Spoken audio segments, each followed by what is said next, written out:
I started to have anger in my heart.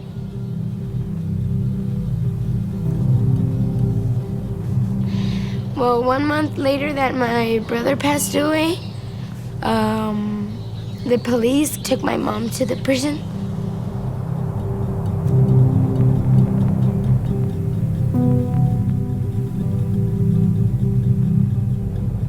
My name is Veronica. I was born in San Antonio, Texas, to a American father and a Mexican mother. Growing up, my father became an alcoholic and was not part of our lives. He went to prison in Texas. So then my mom decided to move us to Mexico, where we lived with her side of the family. So April of 2009 is when my brother passed away. He fell off a bunk bed and had brain damage.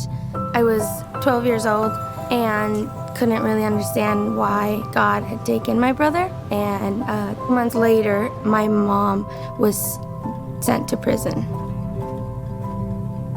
Once we received a phone call where she said that she had met a pastor at the prison that had an orphanage with kids. My mom asked if we could stay there.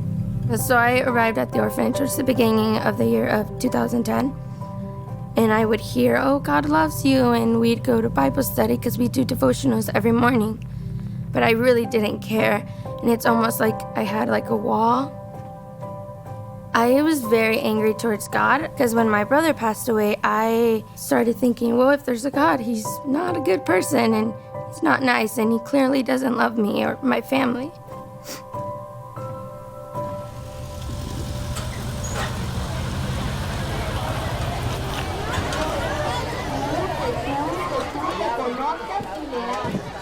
I remember just on Christmas is when I received my shoebox, and I was opening up the box and saw a bunch of things. But then I got to the bottom of mine and I pulled out a card, and it was a Christmas card from this family. And then inside it said, "Oh, we love you, and you have a family here that loves you and is praying for you." And I just lost it and I started crying because that's what I needed and what I wanted. That's when I feel like the walls in my heart sort of broke down, and I could feel in God's love in a more tangible way, like I had a letter in front of me. So after I had received the shoebox, I decided that I wanted to know more about Jesus and really figure out who he was. And I can feel his love, but I didn't know who he was.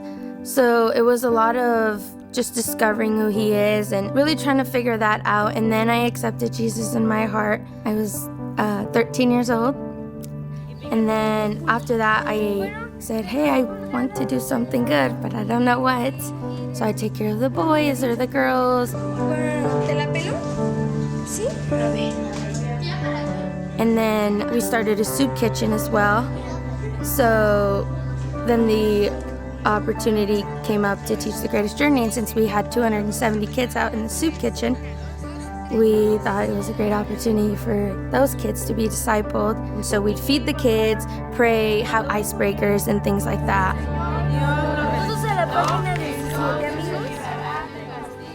While I was at the orphanage, I was there for about 5 years. There was this family, and they fell in love with my siblings and just with all of us.